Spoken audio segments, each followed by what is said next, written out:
La llave giraba a las 6 de la tarde, y con ella, el miedo. Mi madre tenía una costumbre hermosa. Siempre que todo parecía calmo por uns minutos, ella suspiraba fundo, passava a mão no avental, olhava pela janela e dizia baixinho, quase como un segredo para o universo: por fin estamos en paz.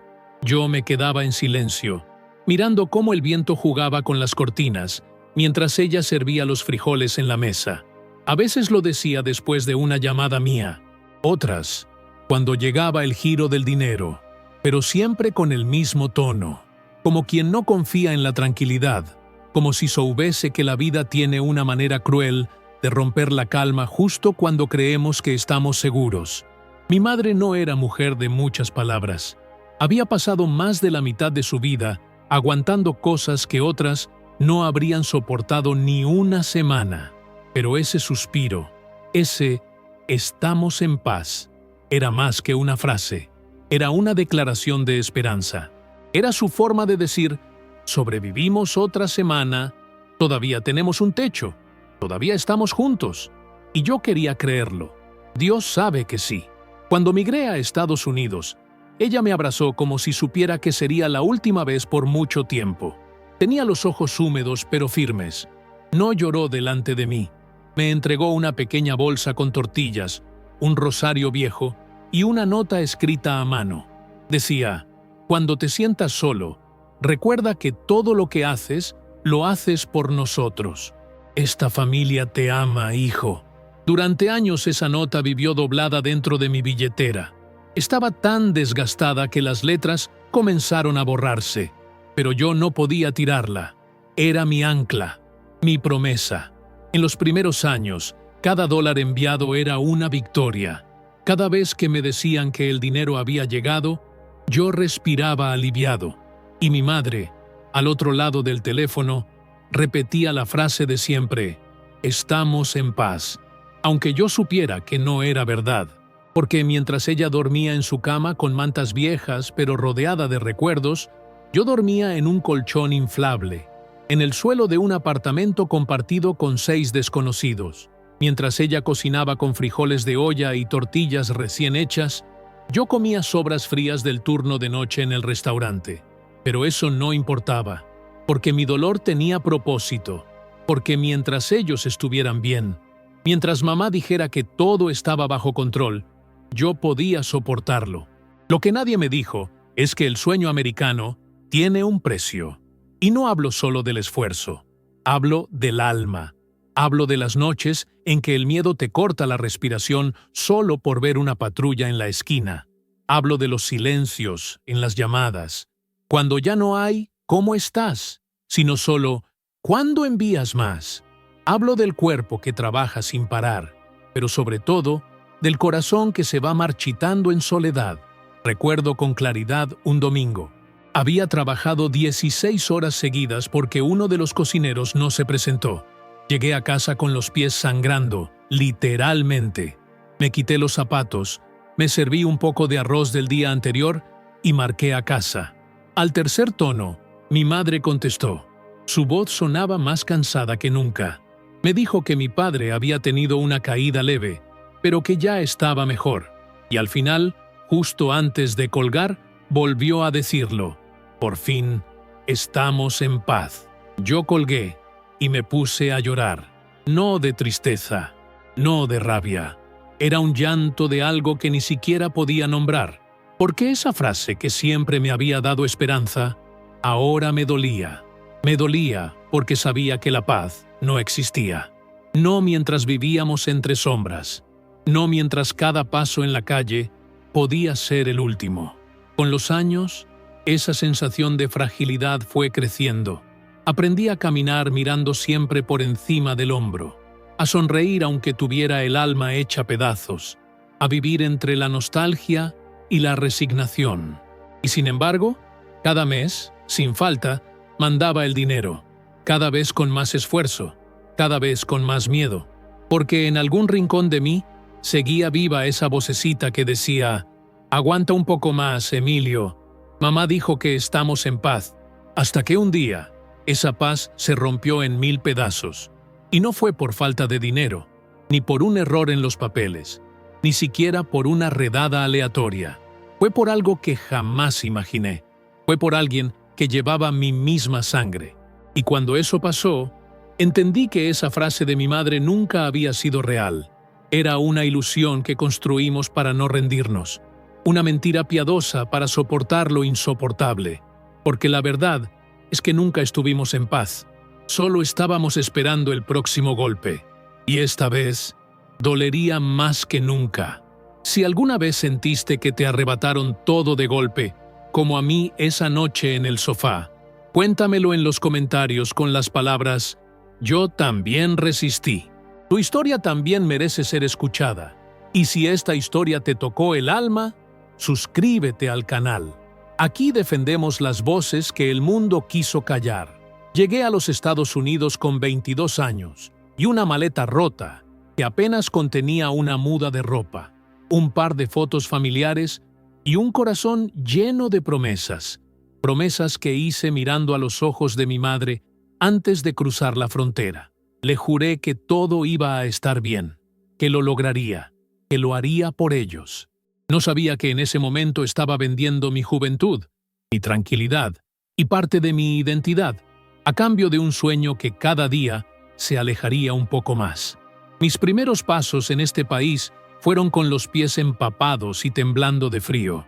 Cruzamos por la noche, bajo la luz tenue de una luna que parecía burlarse de nuestro miedo. Durante 3 días no comí nada más que unas galletas húmedas que un coyote había repartido antes de abandonarnos en medio del desierto. Recuerdo el sabor a polvo en la boca, el ardor en los ojos y la voz de una mujer rezando por sus hijos mientras caminábamos. A veces creo que fue ese rezo lo que nos salvó. Cuando por fin llegué a Houston, la ciudad me pareció otro planeta. Todo era rápido, ruidoso, ajeno. No entendía el idioma, ni las señales, ni las costumbres, pero lo que sí entendía era que no había vuelta atrás. Así que busqué trabajo en donde fuera. Me convertí en lavaplatos en un restaurante mexicano donde el dueño gritaba más de lo que hablaba. Dormía en el suelo de un apartamento que compartía con otros 6 hombres, la mayoría también indocumentados. El lugar olía a sudor, aceite viejo y desesperanza. Cada mañana me levantaba a las 5, no por motivación, sino porque el ruido de los trenes que pasaban cerca de la ventana rota me despertaba. Me duchaba con agua fría, comía un pan duro con café instantáneo y salía a enfrentar un mundo que no me quería allí. Caminaba más de 40 minutos al trabajo porque no podía pagar el autobús todos los días. En verano, llegaba con la ropa empapada de sudor. En invierno, con los dedos entumecidos y la nariz roja. Pero siempre llegaba. No podía darme el lujo de fallar. A la 3ª semana de trabajo, recibí mi primer cheque, $280. Lo miré por minutos, sin saber si debía reír o llorar. Descontando el alquiler, la comida y unos guantes baratos que necesitaba para trabajar, me quedaban apenas $100. Y aún así, mandé 90 a casa. Fui a Western Union, conté los billetes 3 veces y firmé el formulario con manos temblorosas. Fue la primera vez que sentí un orgullo diferente, no por lo que tenía, sino por lo que estaba dando. Con ese dinero, mi madre compró medicinas para mi padre y mi hermana pudo pagar el transporte escolar de Alejandro. Me lo contaron en la siguiente llamada y yo asentí en silencio, con lágrimas en los ojos, mientras escuchaba a mi madre decir una vez más: «Estamos en paz, hijo». No mencioné que no había cenado en 2 días. No les dije que dormía en el suelo, porque no importaba. Ellos estaban bien. Trabajaba 16 horas al día, primero en el restaurante mexicano y luego lavando coches por la noche. Mis manos se llenaron de grietas, mis uñas se volvían negras por el jabón industrial. Pero cada marca en mi piel era un recordatorio de que estaba cumpliendo con mi promesa. Me convertí en un fantasma en mi propio cuerpo. Iba, venía, obedecía, trabajaba, comía lo mínimo y dormía cuando podía. Pero cada mes, el dinero salía hacia Oaxaca, sin falta. En uno de esos meses, mi padre enfermó gravemente. Mi madre me llamó llorando, diciendo que necesitaban pagar una operación urgente. Sin pensarlo, trabajé turnos dobles, vendí mi único celular y logré enviar $1,000 en menos de 2 semanas. Me quedé sin nada. Recuerdo caminar por horas buscando trabajo adicional. Repartí volantes, limpié baños en un bar de madrugada, hasta que mi cuerpo ya no podía más. Aún así, nunca me quejé. Ni siquiera cuando en mi cumpleaños número 30 me encontré solo en mi apartamento, comiendo arroz blanco y escuchando una nota de voz de mi madre que decía: «No pudimos llamarte antes, pero Alejandro te hizo un dibujo». Era un dibujo simple, hecho con crayones, de una figura con sombrero y una sonrisa. Decía: «Gracias, tío Emilio». Lo imprimí y lo pegué en la pared, justo encima del colchón inflable donde dormía. Se convirtió en mi única decoración. Con el tiempo, pasé de lavaplatos a ayudante de cocina. Luego, gracias a mi puntualidad y al esfuerzo incansable, el dueño de un restaurante italiano me ofreció un puesto estable. Se llamaba Marco, un hombre mayor, también inmigrante. Me vio trabajar sin quejarme y me ofreció entrenarme como subchef. Fue la primera vez que alguien aquí me vio como más que un número. Cuando conseguí ese puesto, alquilé un pequeño apartamento solo para mí. Era modesto. Una cama, una cocina estrecha y una ventana por donde entraba la luz de la tarde. Para muchos era poco. Para mí, era el paraíso. Tomé fotos del lugar y se las mandé a mi familia. Esperaba palabras de aliento. Lo que recibí fue un mensaje de mi hermana. «Qué bueno, ahora puedes enviar más. Lucía necesita uniforme nuevo». Y así lo hice. Seguí enviando dinero, más cada vez. Para los libros, para la renta de Alejandro en la universidad, para los exámenes de Lucía, para los medicamentos de mis padres. Me convertí en el salvavidas que sostenía una familia entera desde miles de kilómetros de distancia. Pero nunca me preguntaron cómo me sentía. Nunca me dijeron: «¿Estás bien, Emilio?». Solo recibía listas, urgencias, necesidades, y yo respondía siempre con lo mismo: una transferencia y un suspiro, porque seguía creyendo que algún día todo ese sacrificio valdría la pena, que cuando regresara me recibirían con los brazos abiertos, que me dirían que estaban orgullosos de mí, que me abrazarían como el hijo que salvó a la familia. Pero ese día nunca llegó. Y cuando finalmente necesité algo para mí, cuando por primera vez dije: «No puedo», descubrí que el amor que yo daba no era recíproco, y el precio de esa desilusión fue más alto que cualquier sacrificio anterior. ¿Tú también has sentido que estabas reconstruyendo tu vida desde cero, como una bicicleta dañada que vuelve a rodar? Escribe en los comentarios «Sigo pedaleando» y cuéntame cómo sigues adelante. Suscríbete para no perderte más historias reales que sanan desde lo más profundo del corazón. Con los años, uno aprende a interpretar el silencio y también aprende a agradecer lo que tiene, aunque sea poco. En mi caso, ese poco empezó a tomar forma después de una década de estar en la sombra. Fue Marco quien me dio una oportunidad real. Él era el dueño del restaurante italiano donde empecé lavando platos. Un hombre de pocas palabras, pero de ojos que lo observaban todo. No hablaba mucho de su historia, pero bastaba con verlo caminar por la cocina para saber que también había cruzado fronteras con más miedo que certezas. Me promovió a ayudante de cocina. Luego, sin que yo se lo pidiera, comenzó a enseñarme a preparar algunos de los platillos principales. Me dejaba mirar mientras él cocinaba. Me corregía sin humillarme. Cuando uno ha vivido años sin que nadie se fije en ti, ese tipo de atención vale más que cualquier salario. Un día, después de un turno especialmente duro, me llamó a su oficina. Pensé que algo malo había pasado. Me senté nervioso, limpiándome las manos en el delantal. Marco me miró serio. Luego dijo: «Te he visto, Emilio. No llegas tarde. No fallas. No te quejas. Quiero ofrecerte el puesto de subchef». No supe qué decir. Asentí, con la garganta apretada. Me tendió la mano y la apreté como si estuviera firmando un pacto silencioso. Ese ascenso cambió muchas cosas. Por primera vez, ganaba lo suficiente para dejar el apartamento compartido. Alquilé un pequeño estudio en un vecindario obrero, donde las calles olían a comida casera y las lavanderías abrían desde las 6 de la mañana. Era modesto, pero mío. Una cama solo para mí. Un baño que no tenía que compartir. Una cocina donde por fin podía cocinar algo que no fueran sobras. Recuerdo el día que me mudé. Me senté en el suelo, con una cerveza barata en la mano y los ojos llenos de lágrimas. No era lujo, era libertad, era dignidad. Tomé fotos del lugar, una del sillón que encontré en la calle y limpié como nuevo, otra de la ventana por donde entraba la luz en las mañanas, y una más del plato de pasta que cociné esa noche, la primera comida que preparé para mí mismo en años. Se las mandé a mi familia con un mensaje lleno de orgullo. Miren, por fin tengo mi propio lugar. Esperaba una respuesta cálida. Un «te lo mereces, hijo» o un «qué bonito está tu apartamento».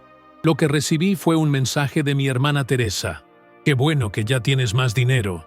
Alejandro quiere ir a la universidad y necesitamos ayuda para pagar la matrícula». Ningún comentario sobre las fotos. Ninguna pregunta sobre cómo me sentía. Solo la expectativa de que ahora podía mandar más.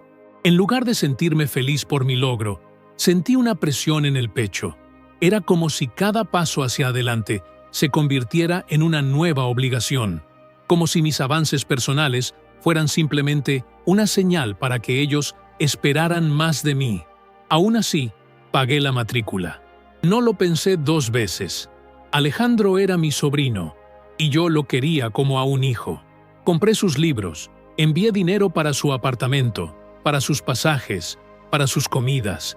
Luego fue Lucía quien empezó la universidad, y repetí el proceso, todo sin rechistar. En paralelo, seguía enviando dinero regularmente a mis padres. Su salud empezaba a deteriorarse. Mi padre con dolores constantes en la espalda. Mi madre con la diabetes que se le escapaba de las manos. Mandaba más cada mes. A veces, la mitad de mi salario. A veces, todo. Y sin embargo, por más que daba, nunca parecía suficiente. Las llamadas se volvieron automáticas. Ya no eran «¿cómo estás?», sino «¿cuándo envías el próximo giro?». Las conversaciones ya no hablaban de amor ni de recuerdos, solo de necesidades y urgencias. Todo giraba en torno al dinero. Al principio pensé que era normal, que quizá era yo el que estaba siendo sensible, que ellos simplemente confiaban en mí y por eso pedían. Pero con el tiempo empecé a notar el desequilibrio, la frialdad, la ausencia de interés por mi vida. Me preguntaba si alguien allí sabía que yo no había tomado vacaciones en 15 años, que no me atrevía a enfermarme, que nunca fui al médico por miedo a ser reportado. Una noche, sentado en la mesa de mi pequeño apartamento, hice cuentas. Sumé lo que había enviado en los últimos 5 años.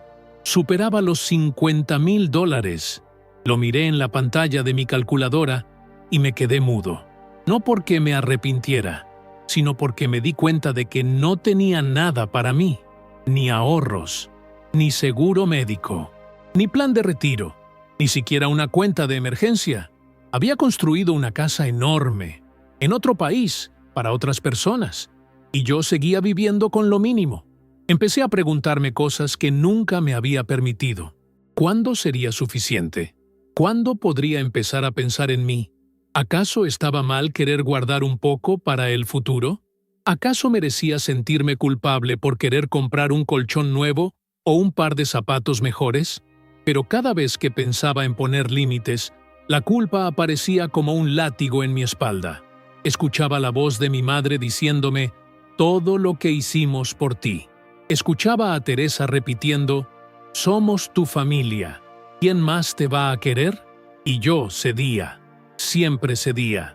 Porque eso es lo que uno hace cuando cree que el amor debe pagarse con sacrificio. Me volví experto en callar mis necesidades, en ocultar mi cansancio, en sonreír mientras por dentro me sentía cada vez más vacío. Lo que no sabía era que ese vacío sería aprovechado por quienes menos imaginaba, y que esa lealtad ciega me llevaría a perderlo todo. Si alguna vez perdonaste no para olvidar, sino para liberarte, déjame un comentario con "perdoné para vivir". Y si esta historia resonó contigo, suscríbete al canal. Aquí cada historia es una forma de sanar y acompañarnos en silencio. Era 5 de mayo, una fecha que en Estados Unidos se celebra con margaritas, tacos falsos y decoraciones coloridas que intentan imitar una tradición que pocos entienden realmente. Para mí, era solo otro día de trabajo. El restaurante estaba a reventar. La cocina olía a ajo, queso derretido y sudor acumulado. Marco, como siempre en estas fechas, había decorado el lugar con banderas mexicanas y promociones especiales. Él lo hacía por respeto. Sabía que yo era mexicano. Sabía que ese día significaba algo diferente para mí, aunque nunca lo habíamos hablado en voz alta. Estaba en la cocina, con la cabeza gacha, preparando pastas y risotos, cuando sentí su mirada. Marco me hacía una seña desde la puerta de su oficina. Su rostro no tenía la expresión habitual de urgencia por un plato atrasado. No, era algo más grave, algo frío, algo que hizo que se me helaran los huesos antes siquiera de dar el primer paso hacia él. Me sequé las manos rápidamente, me quité el delantal y caminé hasta la oficina. Cerró la puerta detrás de mí. No dijo nada durante unos segundos. Solo me miró. Sentí como si estuviera despidiéndose con los ojos. Luego habló, bajo, lento, casi con culpa. Acabo de recibir una llamada anónima. Denunciaron que tienes papeles falsos, que eres indocumentado, y dieron tu nombre completo, tu nacionalidad, tu lugar de trabajo. Sentí que el aire se me escapaba del cuerpo como si me hubieran apuñalado en el estómago. No supe qué decir. No podía procesar. Quería gritar, preguntar quién, cómo, por qué, pero no salía nada de mi boca. Solo podía escuchar el latido de mi corazón en los oídos. Marco continuó, con una firmeza que no le conocía. No sé si ya han llamado a migración, pero no podemos arriesgarnos. Tienes que irte, ahora mismo. Usa la salida trasera. Llévate esto. Me entregó un sobre. Es tu pago de estas semanas. Y algo más. No es mucho, pero te puede ayudar. Lo tomé con manos temblorosas. Dentro había $2,000. Lo miré con los ojos húmedos. Él los desvió. No puedo mentirles si vienen, pero no voy a decir nada que te perjudique. No les voy a decir dónde vives. Solo, vete, Emilio. Intenté hablar, agradecer, explicar, pero solo logré decir, gracias por todo, Marco. Usted ha sido más familia que muchos de los míos. Salí por la puerta trasera. El sonido de los platos, de los cuchillos cortando verduras, del agua hirviendo, todo seguía igual dentro de la cocina. Afuera, el mundo había cambiado. Ya no era un cocinero, ya no era parte del equipo, era un fugitivo. En un país que me había visto trabajar sin descanso por 20 años, ahora era un nombre en una denuncia anónima. Caminé sin rumbo durante horas. Cada patrulla que pasaba cerca me hacía sudar frío. Cada hombre con chaqueta oscura me parecía un agente encubierto. Miraba por encima del hombro cada 5 pasos. Ya no confiaba en nadie, ni siquiera en la sombra que caminaba a mi lado. Esa noche no dormí. Me senté en el borde de mi cama, con el sobre aún cerrado en las manos, como si al abrirlo se confirmara que mi vida, tal como la conocía, había terminado.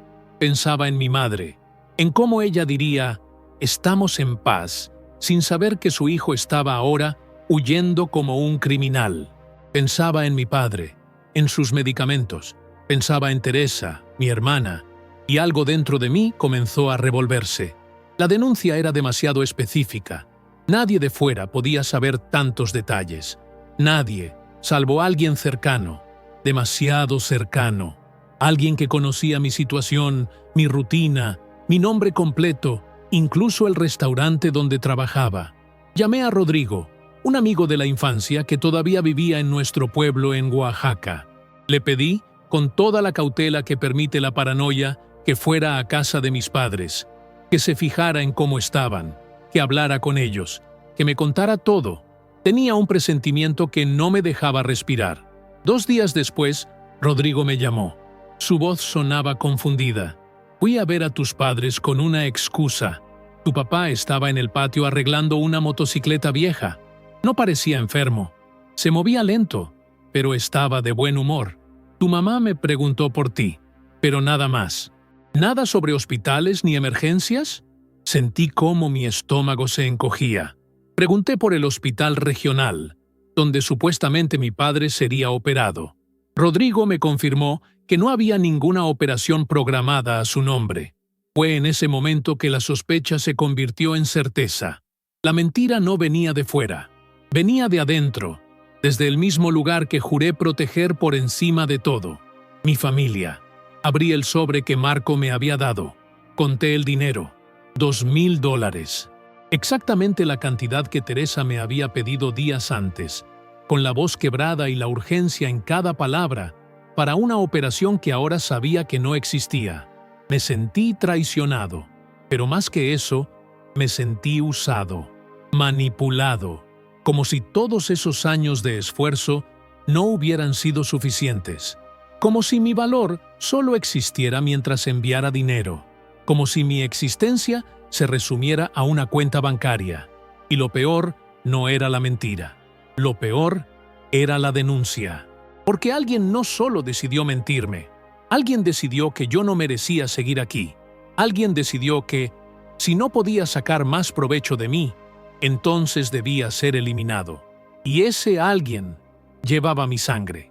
Me arrestaron una mañana cualquiera, sin anuncio, sin ruido, sin siquiera una advertencia. Era un martes gris y húmedo. Llevaba 2 días sin dormir bien. Me despertó un golpe seco en la puerta. No un golpe de cortesía, sino uno que trae consigo la autoridad. Instintivamente miré por la mirilla, pero no pude ver nada. Mi corazón comenzó a latir tan fuerte que lo sentí en la garganta. Antes de que pudiera decidir si correr o esconderme, escuché los gritos. «Inmigración, abra la puerta». En ese momento supe que era el final. No era una redada cualquiera. Venían por mí. Alguien les había dicho exactamente dónde encontrarme. Alguien les había dado mi dirección, mi nombre completo, mi estatus. No era casualidad. Era una emboscada. No opuse resistencia. ¿Qué podía hacer? Sabía que correr solo empeoraría las cosas. Abrí la puerta con las manos en alto. No grité. No lloré. Solo bajé la mirada mientras me esposaban frente a mis vecinos. Algunos observaban desde las ventanas. Otros salían a grabar con sus teléfonos. Nadie decía nada. Nadie preguntaba si yo era culpable o inocente. Solo veían a un hombre esposado. Para ellos, eso ya era una sentencia. Me llevaron en una camioneta blanca sin ventanas. Dentro, el aire era tan frío que se sentía como cuchillas en la piel. Éramos 5. 3 hombres, 2 mujeres. Nadie hablaba. Solo se escuchaban las cadenas en los tobillos y muñecas, el zumbido del motor y alguna que otra respiración contenida que delataba el pánico. Yo no sabía a dónde me llevaban. Nadie nos lo decía. Horas después, llegamos a un centro de detención en las afueras de Houston. Un edificio gris, sin ventanas visibles desde el exterior. Un lugar donde el tiempo se detiene, donde las esperanzas se evaporan desde el primer paso que das dentro. Allí nos despojaron de todo. Nos quitaron nuestras pertenencias, nuestras ropas, nuestros nombres. Fui asignado un número, A7254993. Así me llamaban. Así debía responder. Me dieron un uniforme naranja, un par de sandalias de plástico y una cobija delgada que olía a humedad y desesperanza. Me metieron en una celda con 3 hombres más. Uno hablaba solo. Otro tenía los ojos completamente rojos de tanto llorar. El tercero me miró sin decir palabra, como quien ya ha visto demasiados llegar y marcharse rotos. El lugar tenía un olor que nunca olvidaré. Era una mezcla de cloro, orina seca y metal oxidado. El aire era pesado, denso, casi pegajoso. Las luces nunca se apagaban del todo. Siempre había un parpadeo, una vibración eléctrica constante que impedía descansar. Allí, el tiempo no se mide en horas, Se mide en gritos que se escuchan desde otras celdas, en pasos de guardias que resuenan en los pasillos, en la frecuencia con la que te traen una bandeja con comida insípida. Los primeros días fueron los peores. No sabía qué pasaría conmigo. No tenía abogado. No podía llamar a nadie. Me dijeron que debía esperar una audiencia, pero no sabían cuándo. Algunos llevaban semanas sin ver un juez, otros meses. Uno de los internos me contó que había sido trasladado 3 veces sin explicación alguna, que había visto a gente deportada sin juicio, sin aviso, sin siquiera un adiós. A veces, por la noche, alguien gritaba en su idioma, gritos desgarradores. Luego, silencio. Otras veces, se escuchaban sollozos muy bajos, como oraciones rotas que se deshacían en la oscuridad. Yo trataba de no perder la noción de quién era. Me repetía mi nombre en voz baja cada mañana. Me agarraba al recuerdo de mi madre, a las palabras que me escribió en aquella nota hace tantos años. Había una pequeña biblioteca improvisada en una esquina del centro. Libros viejos, en su mayoría en inglés. Encontré uno en español, una Biblia desgastada. La tomé y la leí todas las noches, no por fe, sino por necesidad. Era mi única forma de no enloquecer. Durante una revisión, un oficial encontró una carta doblada en el bolsillo interno de mi camisa. Era una carta que mi sobrina Lucía me había enviado meses antes. La había leído tantas veces que ya me la sabía de memoria. Decía: «Tío, espero que estés bien. Mamá dice que pronto vendrás. Yo no quiero que te vayas. Te extraño mucho». El oficial leyó la carta en voz alta, como burlándose. Luego la rompió frente a mí. No dije nada. Solo recogí los pedazos cuando se fue. Esa noche, dormí con ellos bajo la almohada. Lo que más duele en un lugar así no es el encierro. Es la sensación de ser invisible, de que tu historia no importa, de que eres solo un número más en una lista interminable.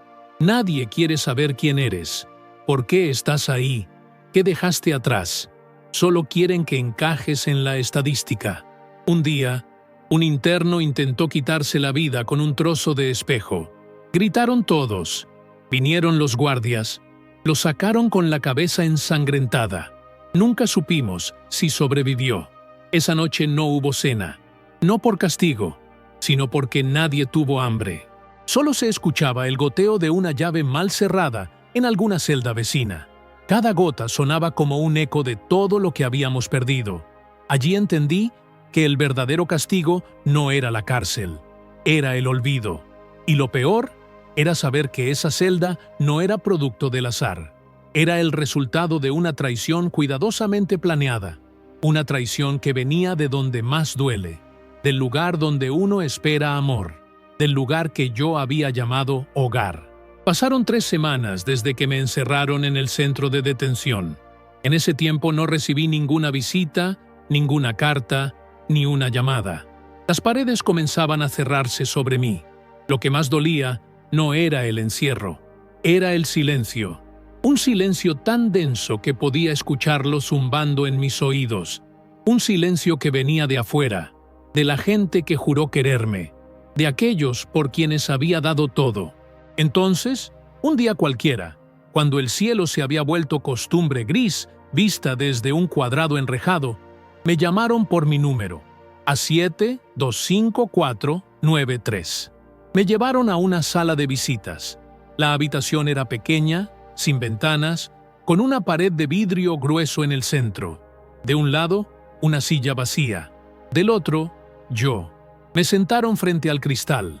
Pusieron un teléfono de plástico negro entre mis manos y me dijeron que esperara. La puerta del otro lado se abrió. Lo que vi me dejó sin aire.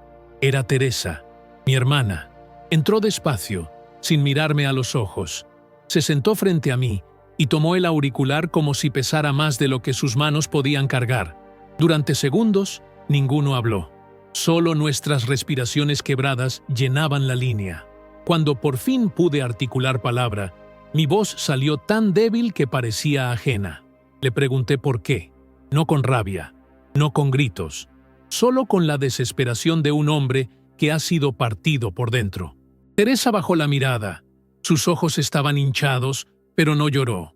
Dijo que lo hizo por necesidad, que estaban endeudados, que el dinero no alcanzaba, que pensó que, si yo era deportado, al menos podrían quedarse con lo poco que tenía, que creía que ya estaba cansado, que quizás sería mejor para mí regresar a casa, que ya había hecho suficiente. No podía creer lo que escuchaba. Me lo decía como quien confiesa una travesura, no una traición.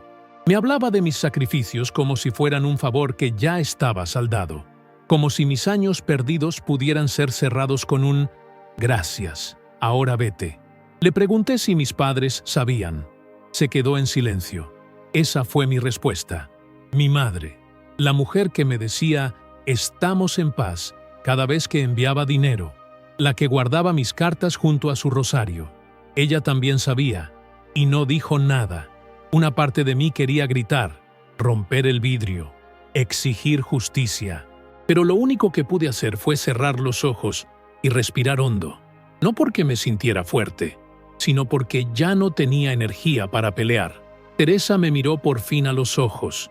Me dijo que lo sentía, que no había querido llegar tan lejos, que no pensó que realmente me arrestarían, que solo quería presionar, asustarme, que me necesitaban, pero no querían depender más de mí, que se habían acostumbrado a recibir sin preguntar cómo. Colgué el auricular sin decir una palabra más. Me levanté, mirándola por última vez a través del vidrio. Ella seguía allí, con el teléfono en la mano, sola, envuelta en su propio remordimiento. Un remordimiento que llegó demasiado tarde. De vuelta en mi celda, me tumbé sobre la litera. Me cubrí con la cobija áspera y cerré los ojos. Esa noche, no soñé con mi familia. Soñé con un campo abierto, con una tierra sin nombre, sin pasado, sin recuerdos. Solo un horizonte vacío. Era la primera vez en mucho tiempo que no sentí culpa al imaginarme lejos de ellos. En los días siguientes, comencé a recordar pequeños detalles, momentos que antes había pasado por alto. La vez que Teresa me preguntó por el nombre de mi supervisor, cuando insistió en saber en qué calle estaba exactamente el restaurante, cuando mi madre evitó una llamada diciendo que estaba ocupada justo después de haberle enviado dinero. Las piezas comenzaban a encajar, yo solo no quería verlas. Fue entonces cuando entendí algo que me dolió más que cualquier encierro. No fue la migración quien destruyó mi sueño, fue mi propia gente. Fueron los que dijeron amarme, fueron aquellos a quienes protegí, quienes usaron mi silencio, mi lealtad y mi amor como armas contra mí.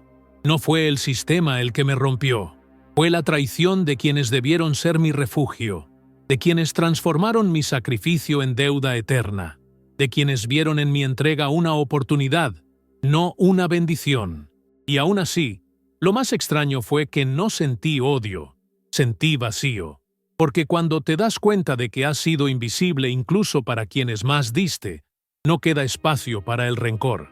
Solo queda el silencio, ese mismo silencio que ahora me envolvía, no como castigo, sino como escudo, como un último refugio ante un mundo que me negó incluso el derecho a sentirme parte de algo. Ese día entendí que la mayor herida no es la que sangra, es la que te cambia, la que te hace mirar el espejo y no reconocerte, la que te obliga a replantear todo, incluso lo que llamabas hogar, incluso lo que creías amor. Pasaron días sin nombre. Allí dentro, el tiempo no avanza, solo se repite. No hay lunes ni domingos, solo luces que no se apagan y pasos que se escuchan a las mismas horas. La comida llega tibia, sin sabor. Las voces bajan el tono. Los ojos evitan cruzarse. Se camina despacio, como si el cuerpo aprendiera a no gastar energía en vano. No hay nada que esperar. No hay nadie esperando. Fue entonces cuando me llamaron. Dijeron que tenía una cita con el juez. Era la primera vez que escuchaba mi nombre completo en semanas. Emilio Herrera Cortés. No sonaba como antes. Ya no era una identidad. Era un expediente. Me llevaron esposado, otra vez. Me pusieron en una sala blanca, con una mesa al centro y una cámara en la esquina. Del otro lado, una pantalla con el rostro de un juez que parecía cansado de ver historias como la mía. Me saludó con un gesto seco. Leyó mi archivo en voz alta, sin levantar la vista. Mencionó los años trabajados, la falta de antecedentes penales, el estatus migratorio irregular y la denuncia anónima. No tenía abogado, no tenía cómo defenderme, solo tenía mi voz. Pero ¿qué se puede decir cuando todos los argumentos han sido enterrados por la sospecha? Intenté hablar.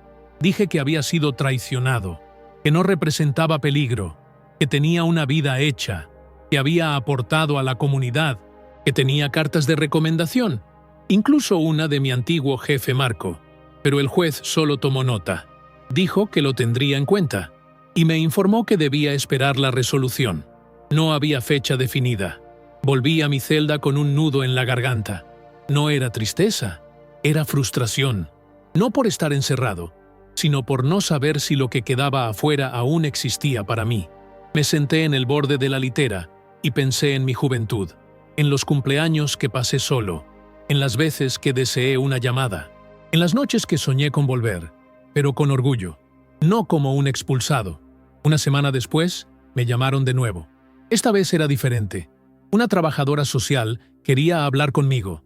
Se llamaba Linda, una mujer blanca, de rostro amable y acento del sur. Me ofreció agua.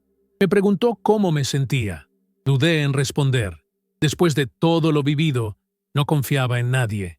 Pero había algo en su mirada, una calma que me hizo bajar la guardia. Me dijo que había leído mi historia, que alguien había enviado cartas a su oficina, que se habían movido contactos para que mi caso fuera revisado. Yo no entendía nada. ¿Quién? ¿Cómo? Ella solo dijo que a veces la vida nos sorprende desde los lugares menos esperados. Linda empezó a visitar mi celda una vez por semana.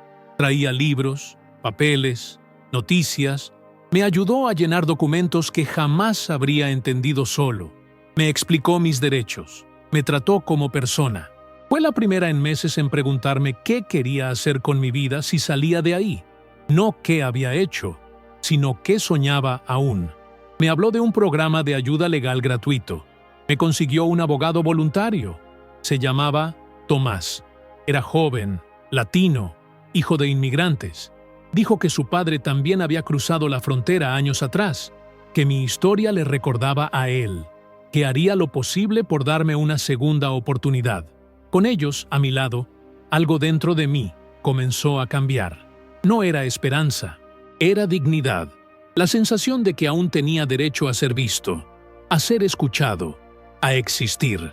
Pasaron semanas de trámites, audiencias y papeleo. Me tomaron huellas nuevas, revisaron mi historial. Marco envió una carta firmada donde hablaba de mi trabajo, mi ética, mi carácter. Incluso algunos vecinos firmaron una petición diciendo que nunca me metí en problemas.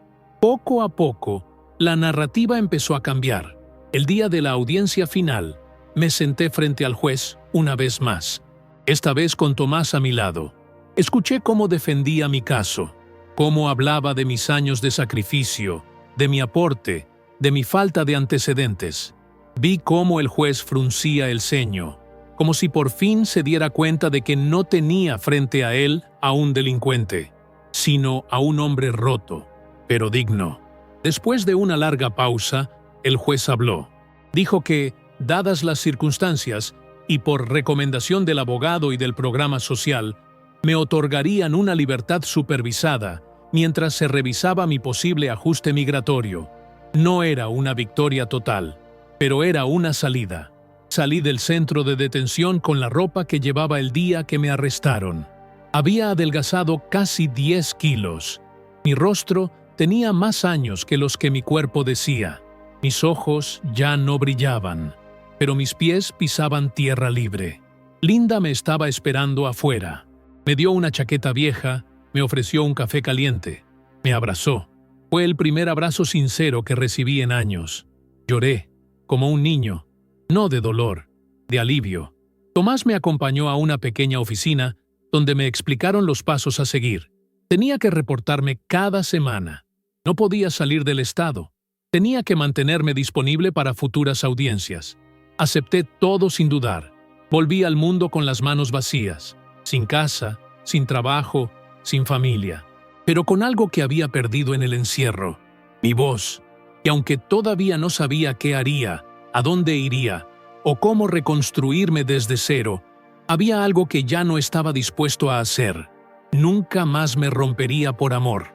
Nunca más llamaría hogar a quien solo me usó. Nunca más entregaría mi vida sin recibir ni siquiera una pregunta sincera sobre cómo me sentía. A veces, para renacer, hay que morir en silencio. Y yo, por fin, había dejado de ser un número. Había vuelto a ser Emilio. Caminar libre después de haber estado encerrado no es lo mismo que ser libre. La calle te recibe con ruidos que antes eran cotidianos y ahora parecen amenazas. Cada sirena, cada sombra, cada paso detrás de ti activa una alarma que ya no se puede apagar. Yo salí, pero mi mente seguía en la celda. Mi cuerpo se movía por la ciudad, pero el miedo era una cadena invisible que me apretaba el pecho a cada minuto. La primera noche dormí en un albergue temporal para personas sin hogar. Me asignaron una cama junto a una ventana rota. Afuera llovía. Dentro, algunos roncaban, otros murmuraban, y unos pocos simplemente miraban el techo sin parpadear.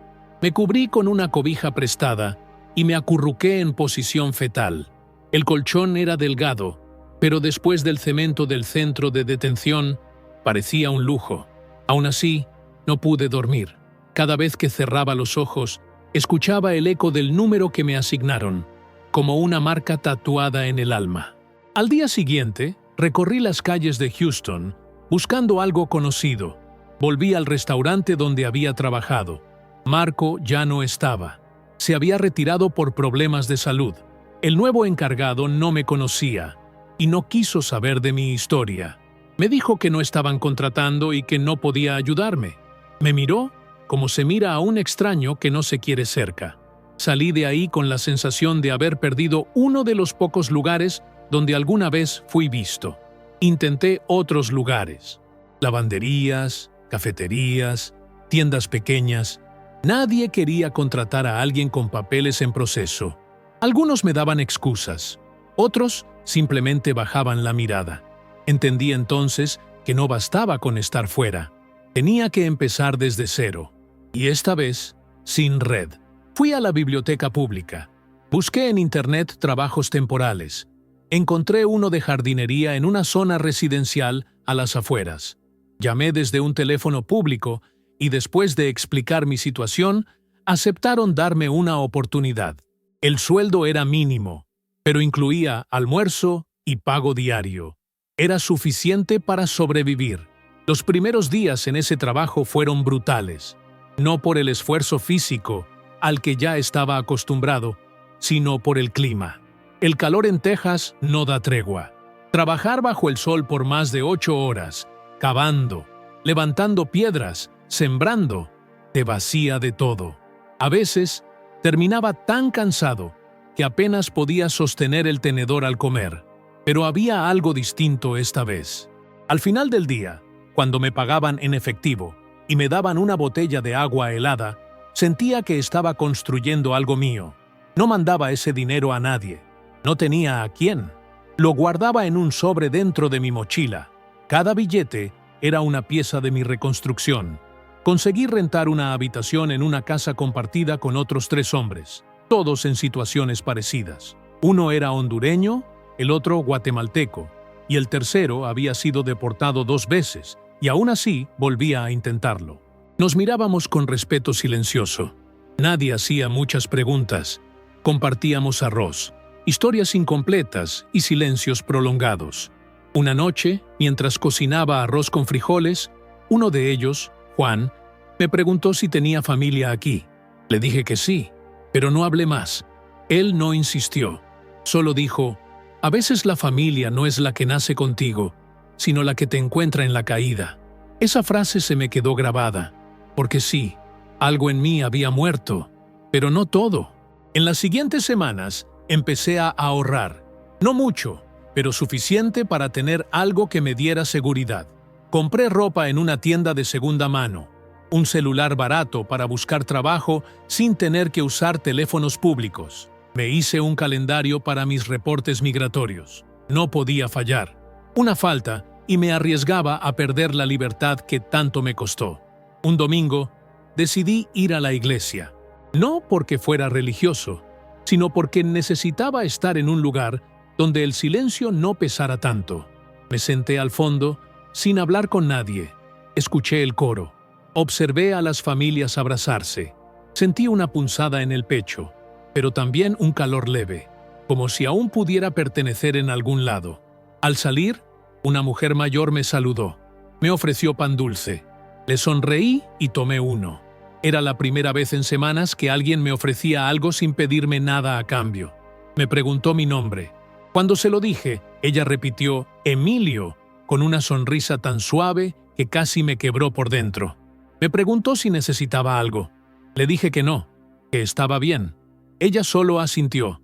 Me dio una tarjeta con el número de un centro comunitario donde daban asesoría y comida caliente. Fui al día siguiente. Me recibieron sin hacer preguntas. Me ofrecieron sopa, pan y una lista de talleres. Había uno de reparación de bicicletas. Me inscribí sin pensar. No porque quisiera trabajar de eso, sino porque necesitaba aprender algo nuevo, algo que me distrajera de los pensamientos que aún me perseguían. Ahí conocí a Miguel, un mecánico que dirigía el taller. Me enseñó con paciencia, me corrigió sin burlas, me habló de su historia, de cómo había llegado siendo niño y había pasado por albergues, trabajos precarios, rechazos. Me dijo que todos tenemos una segunda historia esperando por nacer. Que la primera no nos define, solo nos prepara. Poco a poco, fui sintiendo que podía respirar sin miedo. Aún no confiaba plenamente. Aún dormía con un ojo abierto, pero al menos ahora tenía dirección.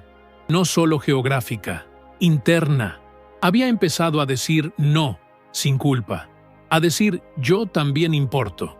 A mirar mis manos, aún llenas de cicatrices, y entender que no eran prueba de derrota, sino de resistencia. Y aunque aún no sabía qué camino tomar, había algo que sí tenía claro. No volvería a perderme en nombre de nadie, porque aprendí, al precio más alto, que el amor verdadero no exige sacrificio eterno, solo pide presencia. Y por primera vez en muchos años, yo estaba presente para mí. Desde el momento en que acepté ayuda legal, supe que estaba cambiando de posición. Ya no era solo el hombre que cargaba culpas silenciosas. Empecé a ver que atrás de esa tristeza había un ser humano con derechos, con una historia que merecía ser escuchada.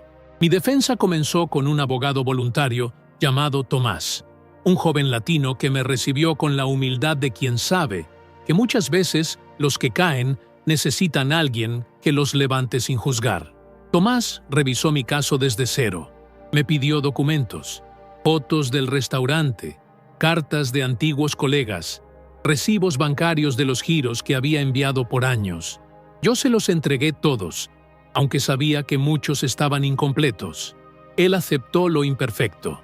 Dijo que ya tenía suficiente material para empezar a argumentar.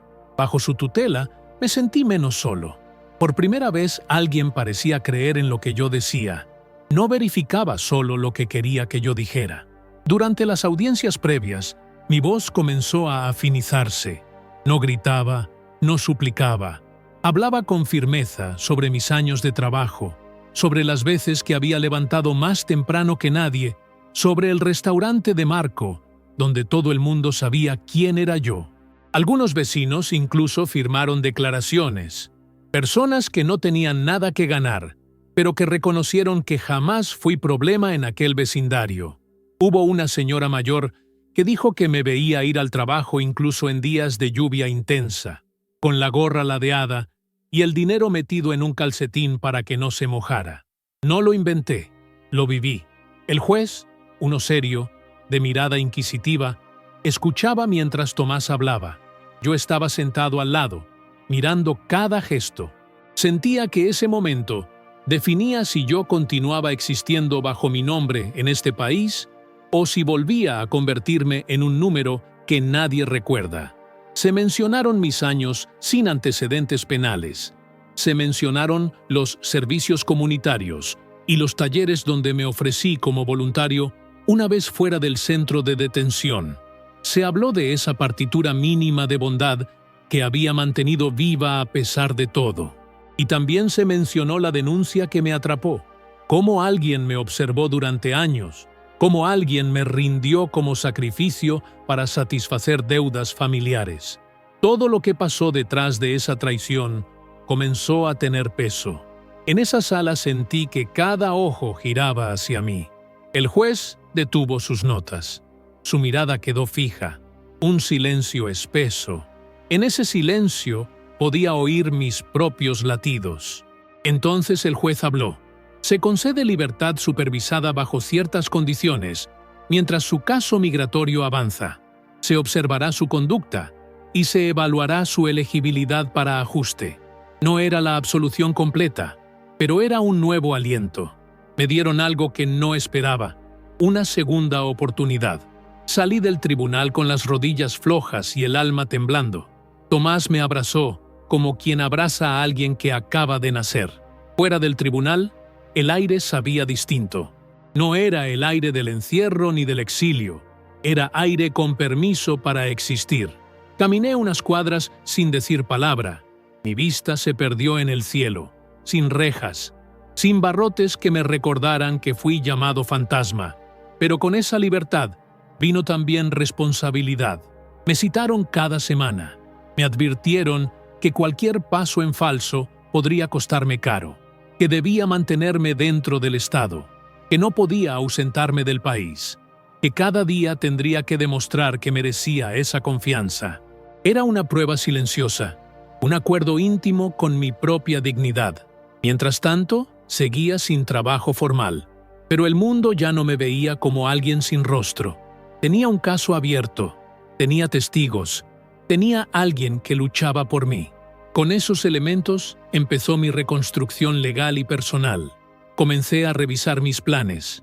No solo pensaba en sobrevivir, pensaba en vivir. Pensaba en abrir un día mi propio restaurante. Pensaba en volver a ver a mis padres con orgullo, no con culpa. Pensaba en enseñarle a Lucía y Alejandro que la traición puede doler, pero que la reconstrucción puede sanar. Cuando regresé al albergue esa noche, me senté en la misma cama donde no había dormido desde que salí del centro. Esta vez el colchón parecía menos gris. Me acerqué a la ventana rota y abrí la cortina apenas. El cielo estaba nublado, pero vi un pequeño resquicio de luz. Tomé aire y sentí que no era solo para mí. Era para aquellos que me escuchaban desde el otro lado, para quienes sueñan con un mañana mejor. Dormí esa noche con una tranquilidad que no sentía hacía meses. No porque estuviera completamente libre, no porque el pasado estuviera borrado, sino porque entendí algo. El juicio no definiría mi valor. Mi valor ya existía antes de ellas. Mi voz ya había comenzado a levantarse antes de que el juez pronunciara una palabra. Y aunque el camino era incierto todavía, algo ya había cambiado dentro de mí. Ahora cada amanecer sería un nuevo capítulo, pero uno que yo elegiría escribir. Salí del juzgado con pasos lentos, casi vacilantes, como si aún no pudiera creer que por fin tenía un nuevo rayo de esperanza. La luz del día se sentía diferente, más brillante, menos opresiva, pero en mi interior crecía una extraña mezcla de miedo y determinación. Sabía que no era completamente libre, pero ahora había algo más: alianzas, apoyo y cierto margen de resistencia. Linda, la trabajadora social que nunca me abandonó, me esperaba afuera. Nos saludamos con un abrazo discreto, con los ojos llenos de reconocimiento. Me entregó una carpeta con documentos, cartas y nuevos contactos. Esto te ayudará con el proceso legal y también a reconstruir tu vida en el extranjero. Sus palabras sonaron firmes, como un ancla en los mares turbulentos que aún navegaba. El abogado Tomás me acompañó a una pequeña oficina comunitaria. Allí me esperaba la documentación preparada: peticiones, formularios y pruebas documentales. Un caso incluía cartas de residentes locales que daban testimonio de mi conducta en el vecindario, confirmando que siempre había sido un ciudadano trabajador, honesto y responsable. Otra prueba era un informe de un tutor de un curso voluntario que tomé durante mi libertad supervisada, donde enseñaba español a inmigrantes recién llegados. Esta simple pero contundente prueba demostraba que buscaba contribuir a la sociedad, no ser una carga. Me ordenaron asistir a reuniones periódicas con funcionarios de inmigración, informar sobre mi dirección y mantener una conducta intachable. Tenía que demostrar a diario que merecía esa confianza. Al mismo tiempo, me dijeron que podía buscar trabajo legal para inmigrantes con casos pendientes. Algunas agencias aceptan solicitantes con estatus migratorio irregular, según la región y el tipo de visa que se esté considerando. Mientras investigaba, descubrí que algunos estados tienen un programa de autorización de empleabilidad, que permite la autorización de trabajo temporal a quienes están en proceso de ajuste legal. No en todos los casos, pero siempre hay posibilidades si la documentación está en regla. Saber esto me dio una luz. Ya no necesitaba vivir solo de trabajos informales. Podía intentar algo más oficial. En los días siguientes, visité agencias de empleo comunitarias que ofrecen apoyo a inmigrantes. Me recibieron con respeto y me extendieron la mano. Me mostraron oportunidades en limpieza comercial, mantenimiento de jardines públicos e incluso apoyo administrativo básico para quienes estaban legalmente autorizados. Llené formularios, dejé copias de mi caso y esperé con ansia su respuesta. Mientras tanto, seguí trabajando en el centro comunitario, tomando un curso de ciclismo con Miguel. Aprendí a reparar piezas, cambiar cámaras pinchadas, ajustar marchas. Lo que muchos veían como un pasatiempo se convirtió para mí en una metáfora de la vida. Reparar cada pieza dañada, lubricar lo que fallaba, reemplazar lo que se desgastaba. Mis días se llenaron de este ritmo. Trabajo comunitario, clases con Miguel, peticiones con Tomás, visitas a las oficinas de inmigración. La comunidad empezó a notarlo. Algunos vecinos vinieron a saludarme. Te vi arreglando tu bici. Eso ayuda mucho. Otros se ofrecieron a abrirme las puertas. Mi primo trabaja en mantenimiento en el parque. Podría ayudar con un turno los fines de semana. No eran grandes ofertas, pero significaban que ya no era invisible. Significaban que la confianza se iba restaurando poco a poco. Una de esas mañanas, recibí una carta sencilla, con membrete de un centro cultural local. Una invitación para hablar en un evento que presentaba historias de inmigrantes. Decía que valoraban escuchar a personas reales que habían superado el trauma y el dolor. Dudé, no me consideraba un ejemplo a seguir, pero acepté. Preparé mi historia. Compartí partes de mi experiencia, omitiendo otras para no sobreexponerme. Hablé con voz temblorosa, pero con la mirada firme. Al terminar, el silencio se convirtió en aplausos. Recibí abrazos de desconocidos que me agradecieron por compartir mi historia. Me dijeron que les daría valor a quienes se escondían y tenían miedo. Esa noche, volví a mi habitación compartida. Miré las cicatrices de mis manos, la ventana que dejaba que las estrellas taparan la oscuridad del techo. Sonreí para mí misma, algo que no había hecho en mucho tiempo. Una sonrisa pequeña y contenida, pero genuina. Porque me di cuenta de que, a pesar de las pérdidas, estaba recreando algo valioso desde cero. Una noche, mientras revisaba documentos con Tomás, me preguntó: ¿sabes qué es lo que más impresiona a los jueces? Que alguien entregue pruebas, pero que también actúe voluntariamente en la comunidad. ¡Menuda transformación! Eso me seguía dando vueltas. Que mi reconstrucción legal también sería una reconstrucción pública. Que mis acciones hablarían más fuerte que mi dolor. Y cada nuevo acto, cada taller de bicicletas, cada invitación a hablar, cada turno de trabajo comunitario, empezó a sumar no solo para mi caso legal, sino para mi alma.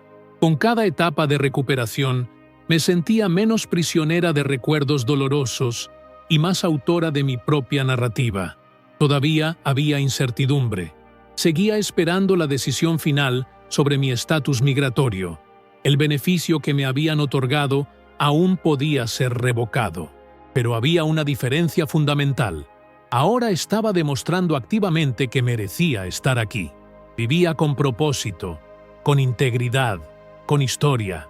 Y, en el silencio que precede a las grandes decisiones, llevé conmigo una convicción suave y firme, que mi valor no depende de los papeles, que mi existencia no depende de la aprobación, y que mi derecho a contar esta historia es solo mío y de quien esté dispuesto a escuchar. Me encontraba en un punto de mi vida donde cada día era una mezcla de temor e ilusión. Temor porque aún no tenía una resolución definitiva sobre mi estatus migratorio. Ilusión porque por primera vez en años sentía que podía respirar sin esconderme. Esa mezcla me mantenía alerta, vivo, con los sentidos agudizados, como si mi cuerpo supiera que estaba cruzando una línea invisible entre el sobrevivir y el vivir. Comencé a tomar notas en un cuaderno viejo que Linda me regaló. Me dijo que escribir ayuda a organizar la mente, a liberar el peso que uno no sabe que carga. En esas páginas anotaba mis emociones más crudas, los recuerdos que aún me dolían y los pequeños logros diarios. Escribir se volvió un refugio silencioso. A veces, después del trabajo, me sentaba en un banco del parque y escribía sobre cómo el viento me recordaba a mi tierra, sobre cómo el olor de ciertos árboles me traía a mi madre a la memoria, sobre cómo cada paso fuera del centro de detención era una victoria que solo yo podía comprender en su totalidad. A medida que me fortalecía emocionalmente, empecé a reconstruir mis relaciones humanas, no las del pasado, las nuevas, aquellas basadas en respeto mutuo, no en deuda emocional. Miguel, el mecánico que me enseñó sobre bicicletas, se volvió un amigo leal. Un día me invitó a su casa a cenar con su familia. Al principio, dudé. Sentía que invadiría un espacio que no me correspondía. Pero me insistió y acepté. Su esposa me recibió con calidez. Me sirvieron arroz con pollo, frijoles negros y tortillas hechas a mano. Durante la cena, sus hijos me miraban con curiosidad. Me hicieron preguntas sobre mi país, mi comida favorita, si sabía bailar. Me reí como no lo hacía hace años. Me sentí parte de algo de nuevo, no como un invitado, como alguien bienvenido. Ese momento cambió mi forma de ver el futuro. Ya no soñaba con volver atrás. Soñaba con construir algo aquí, no para reemplazar lo perdido, sino para honrar lo vivido. Decidí que, si lograba regularizar mi situación, ayudaría a otros en procesos similares. No como un salvador, como un hermano de lucha. Sabía que había miles como yo, atrapados entre fronteras físicas y emocionales, con historias que nadie escuchaba porque dolían demasiado. Volví al centro comunitario, esta vez no solo para recibir. Me ofrecí para colaborar en talleres para jóvenes en riesgo. Muchos eran hijos de migrantes, otros nacidos aquí, pero sin raíces estables. Les hablé de trabajo, de dignidad, de resiliencia, no con palabras sofisticadas, con ejemplos reales, con mis cicatrices. En uno de esos talleres conocí a Daniel, un joven de 17 años que apenas hablaba. Siempre estaba con los audífonos puestos, dibujando en los bordes de su cuaderno. Un día, después de una de mis charlas, se me acercó y me preguntó si podía mostrarme algo. Me entregó un dibujo en blanco y negro. Era una bicicleta rota, con un hombre sentado al lado, sosteniendo una flor. No decía nada más, solo me miraba, esperando mi reacción. Le dije que esa imagen resumía mi vida mejor que cualquier palabra. Sonrió, bajó la cabeza y se fue. Ese dibujo lo guardé entre las páginas del cuaderno de Linda. Era un recordatorio de que incluso en los lugares más inesperados, uno puede encontrar belleza, empatía y verdad. Daniel me enseñó que las nuevas generaciones también cargan con dolores silenciosos y que mi historia, lejos de ser una tragedia personal, podía convertirse en un espejo donde otros se reconocieran. En paralelo, Tomás me informó que mi caso seguía en evaluación, que había posibilidades de obtener una visa especial por contribución comunitaria, pero que el camino sería largo. Me pidió paciencia. Le respondí que después de tanto tiempo escondido, ya no tenía prisa, que cada día fuera del encierro era ganancia. Mi rutina se había transformado. Por la mañana, trabajo. Por la tarde, talleres. Por la noche, escritura. Los fines de semana, ayudaba en una pequeña iglesia local a repartir alimentos a personas sin hogar. En cada actividad sentía que me recomponía, no con grandes gestos, sino con la constancia de quien sabe que está volviendo a ser humano, volviendo a ser digno. Un día recibí una carta. Era de Lucía. No esperaba volver a saber de ella. La reconocí por la caligrafía. Decía que había sabido lo que pasó, que alguien en la familia había contado partes de mi historia. Me decía que no quería disculparse, porque sabía que las palabras no bastaban. Solo quería que yo supiera que pensaba en mí, que a veces escuchaba canciones que le recordaban nuestras llamadas por teléfono, que había momentos en los que deseaba haber hecho más. Me quedé mirando esa carta mucho tiempo. No sabía si responder. No sabía si dolía más la traición o la añoranza. La guardé, sin decidir nada. Solo supe que ya no sentía rencor. Había cicatrices, sí, pero ya no sangraban. Lo que más me sorprendía era cómo había empezado a confiar otra vez. No de forma ingenua, pero con esa apertura que te da el haber sobrevivido. Comencé a notar gestos que antes pasaban desapercibidos. Una sonrisa en la panadería, un saludo en la lavandería, una mano que sostiene la puerta abierta. Pequeñas acciones que me hacían sentir que la vida aún tenía espacio para mí. Y en ese nuevo espacio descubrí algo que no había sentido desde que llegué a este país: pertenencia. Ya no era solo el inmigrante, el detenido, el traicionado. Era Emilio, el que arregla bicicletas, el que habla en talleres, el que ayuda los sábados, el que escribe sus memorias en un cuaderno desgastado. Por fin, dejaba de ser solo una historia de dolor. Comenzaba a ser una historia de propósito. Una historia que aún no terminaba, pero que ahora tenía dirección. Una historia que ya no pedía permiso para ser contada. Había pasado más de un año desde aquella noche en que me arrancaron del sofá, de la que yo llamaba mi casa, sin explicaciones, sin siquiera una última mirada. Hoy, sentado frente a este cuaderno, puedo decir que sobreviví, no porque saliera ileso, sino porque aprendí a vivir con las heridas, y sobre todo, porque decidí no rendirme. Cada paso que di desde entonces fue un acto de resistencia. Cada taller, cada jornada de trabajo, cada conversación con aquellos que también cargaban con ausencias invisibles. Me transformé lentamente, sin saberlo, en alguien que ya no necesitaba que el mundo lo aprobara para sentirse valioso. Me bastaba con mirar mis propias manos, sentir mi propia voz y entender que mi historia, con todo su dolor, tenía un propósito. Las noches ya no eran un pozo de ansiedad. Ahora me dormía con la cabeza llena de planes. Proyectos simples, pero reales.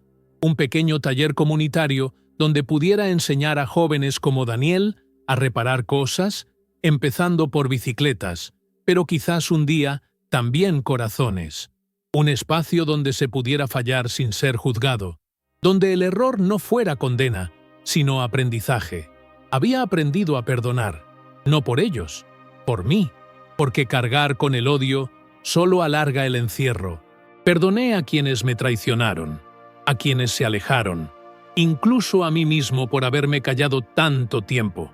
No olvidé, no negué, pero dejé de permitir que ese dolor dictara quién era. Y lo más hermoso fue entender que no estaba solo, que hay más como yo, personas que cruzaron mares, desiertos y silencios, buscando un poco de paz. Algunos la encuentran, otros no, pero todos merecen ser vistos, todos merecen ser escuchados. Gracias por quedarte conmigo hasta aquí, por escuchar mi historia, por abrir tu corazón a una verdad que muchas veces se esconde entre cifras y titulares. Gracias por permitir que mis palabras respiren, por no cerrar la ventana cuando lo que venía era oscuro. Lo que hiciste al quedarte hasta el final no fue solo ver un video, fue acompañarme en una caminata de cicatrices, fue abrazar una historia que podría ser la tuya o la de alguien que amas. Si sentiste algo en el pecho mientras escuchabas, si alguna parte de esta historia te hizo recordar a alguien, te invito a dejar un comentario con las palabras «Yo también resistí». Es una manera de decir que no estamos solos, que somos una red de sobrevivientes, tejida con hilos invisibles de empatía. Suscríbete al canal si crees que historias como esta merecen ser contadas, protegidas y compartidas. Aquí, cada suscripción es una semilla de memoria, una forma de decir que las voces que fueron silenciadas aún pueden gritar esperanza. Y si este video tocó tu corazón, regálale un like, no porque se trate de números, sino porque ese gesto pequeño puede hacer que este testimonio llegue a otras personas que lo necesitan, justo en el momento en que están por rendirse. Y no te vayas sin ver el próximo video que aparece en tu pantalla. Allí te espera otra historia real, otra vida marcada por la lucha y la superación, porque mientras haya alguien dispuesto a escuchar, habrá historias dispuestas a sanar. Gracias por mirar, por sentir y sobre todo, por quedarte hasta el final.